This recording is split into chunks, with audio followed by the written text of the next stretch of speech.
उम्मीद है तमाम स्टूडेंट्स खैरियत से होंगे। आज का मेरा लेक्चर है फर्स्ट ईयर का चैप्टर नंबर 5। प्रीवियस लेक्चर में हमने डिस्कस किया था रैम और रोम के हवाले से। रैम और रोम दो टाइप की जो हमने मेमोरीज़ मेन मेमोरी का टॉपिक डिस्कस किया था, उसमें हमने डिस्कस किया था रैम और रोम दो मेमोरीज़ हमारे पास क्या होती हैं, यूज़ होती हैं। आज डिस्कस करेंगे हम इन्हीं मेमोरीज़ की एक्सप्लेनेशन के हवाले से। पहले डिस्कस करते हैं, हमारे पास पहली मेमोरी है RAM. What is RAM? RAM stand for random access memory. Random access कैसे है कि ये मेमोरी में, इस मेमोरी के अंदर हर जो मेमोरी में डाटा पड़ा होगा, इसके अंदर पड़ा होगा, हर डाटा का मतलब डाटा ही जैसे पड़ा होगा, बाइट्स पड़े होंगे, वो होंगे उनका कोई ना कोई एड्रेस मौजूद होगा। क्या मौजूद होगा? एड्रेस मौजूद होगा और लोकेशन, जैसे बोलते हैं एड्रेस और लोकेशन, वो क्या होगी? गिवन होगी।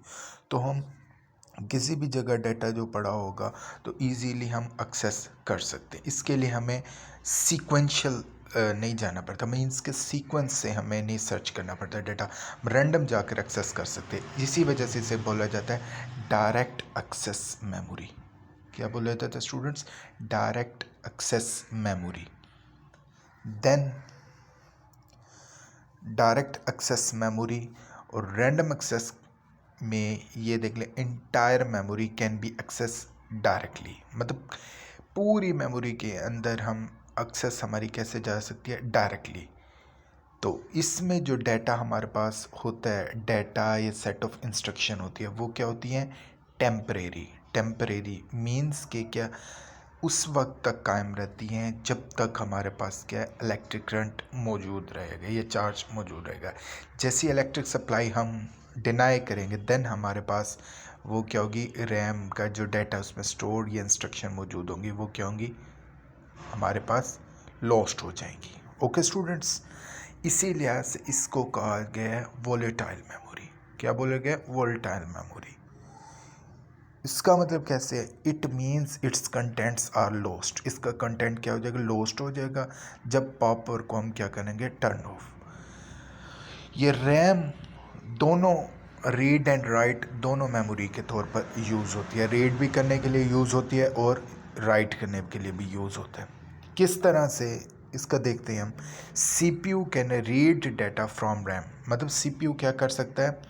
CPU रैम से डाटा रीड कर सकता है और हम राइट डाटा किस में करवाते हैं? रैम के अंदर। CPU डाटा किससे रीड करेगा?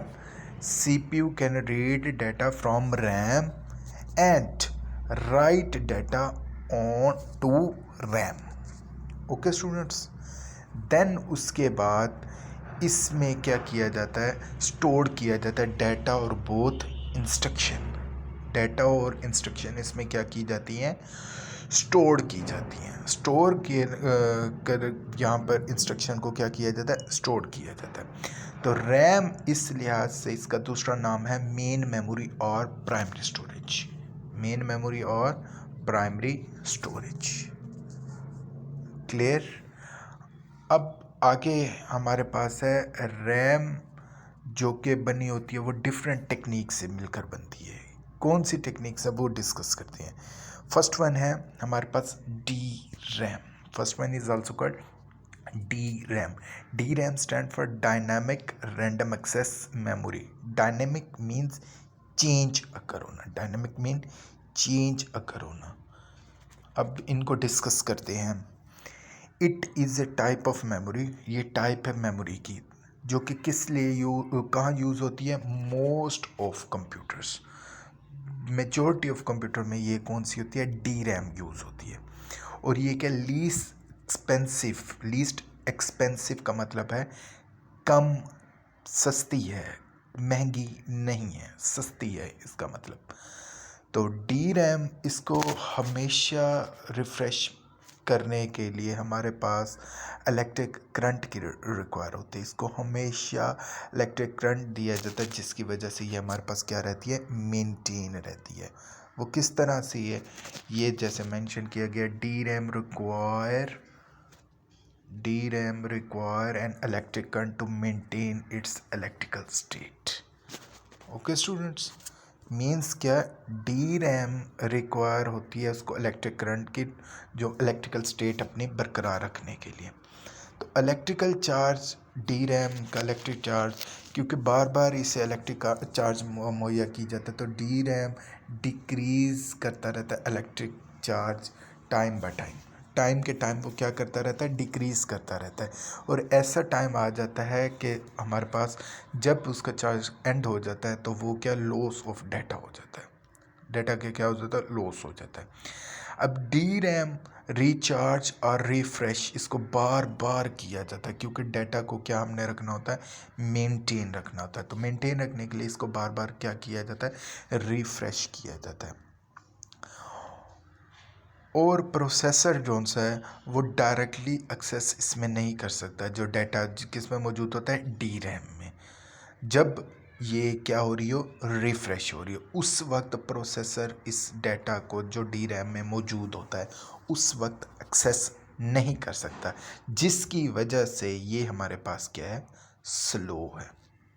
ओके स्टूडेंट्स, क्लियर है इसका। देन मूव करते हैं नेक्स्ट SRAM की तरफ।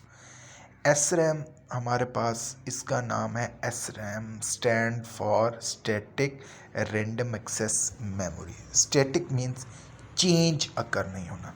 DRAM में क्या हो रहा था, बार बार रिफ़्रेश करना पड़ता था DRAM का डाटा को मेंटेन करने के लिए, जो उसमें डाटा मौजूद होता था। जबकि SRAM में हमारे पास बार बार रिफ़्रेश करने की ज़रूरत पड़ी करी, क्योंकि यहाँ पर क्या, स्टैटिक, जबकि डायनामिक क्या होता था, चेंज। स्टैटिक का मतलब वैसे ही कि वैसे बरकरार रहना। कैसे बरकरार रहता है, क्योंकि मेमोरी सेल्स जो इसके बने होते हैं वो बने गए होते हैं डिजिटल गेट्स से, डिजिटल गेट्स से मिलकर बने होते हैं। किससे मिलकर बने होते हैं, डिजिटल गेट से। इसमें हर सेल जो मौजूद होता है वो स्टोर करता है डाटा, किसी भी तरह का रिचार्जिंग के बगैर। रिचार्जिंग मीन्स दोबारा से रिफ्रेश, या उसको बार बार इलेक्ट्रिक करंट के लिहाज से। इसमें जो सेल मौजूद होता है विदाउट रिचार्जिंग के लिहाज से क्या होता है, स्टोर्ड होता है। इसी तरह जैसे कि रिक्वायर नहीं होता, तो CPU भी जब मतलब इसकी प्रोसेसिंग चल रही थी उस दौरान CPU भी डाटा को डायरेक्टली एक्सेस कर सकता है। जैसा कि हमने पहले पढ़ा है इसमें आपके पास DRAM में, कि प्रोसेसर उस वक्त एक्सेस नहीं कर सकता DRAM में जब तक उसको वो क्या हो रही हो, रिफ़्रेश हो रही हो। जबकि इसमें हमारे पास क्या है, CPU जोन सा है उसको किसी वेट की ज़रूरत नहीं होती डाटा को एक्सेस करने में, चाहे वो आपके पास DRAM में प्रोसेसिंग ही क्यों ना चल रही हो।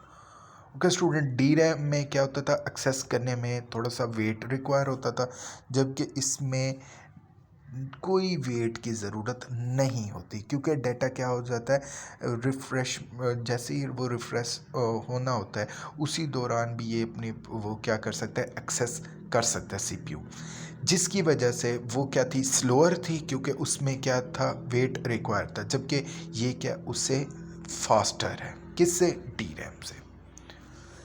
जिस अब फास्टर है उसको बार बार रिफ़्रेश की ज़रूरत पड़ती थी, जिसकी वजह से हमारे पास क्या था, पावर ज़्यादा यूटिलाइज हो रही थी।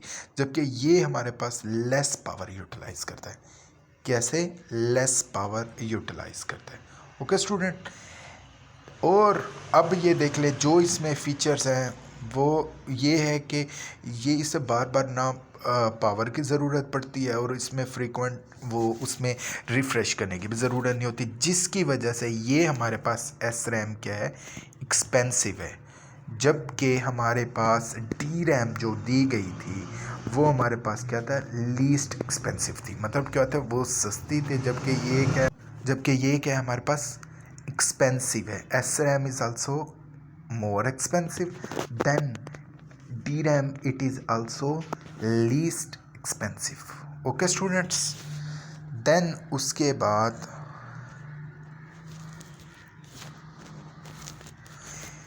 ये जौन सी है नॉर्मली यूज़ होती है, कहाँ यूज़ होती है?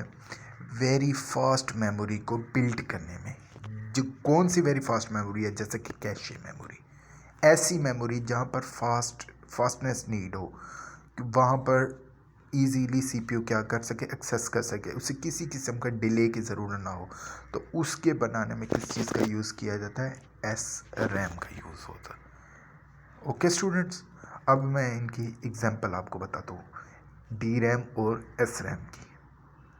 अब ये देखिए स्टूडेंट्स, हमारे सामने एग्जांपल मौजूद है। डी रैम की हमारे पास जो एग्जांपल है वो है S D R. S D R stand for single data rate. Then उसके बाद एग्जांपल है D D R, double data rate. Then उसके बाद एग्जांपल है D D R two, then double data rate two. इसके बाद थर्ड एग्जांपल है D D R three, double data rate three. And last one example है D D R four, means double data rate four. Clear है students? Then इसके बाद मैं example move करता हूँ एस रैम की।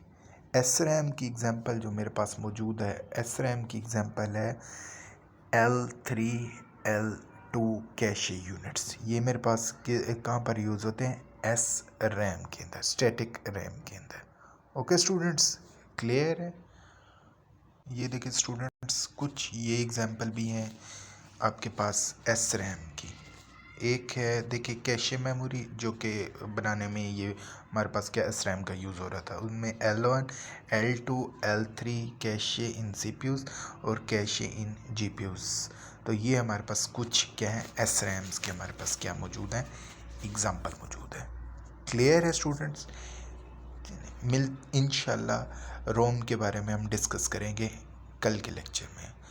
कल तक के लेक्चर के लिए अल्लाह हाफिज़।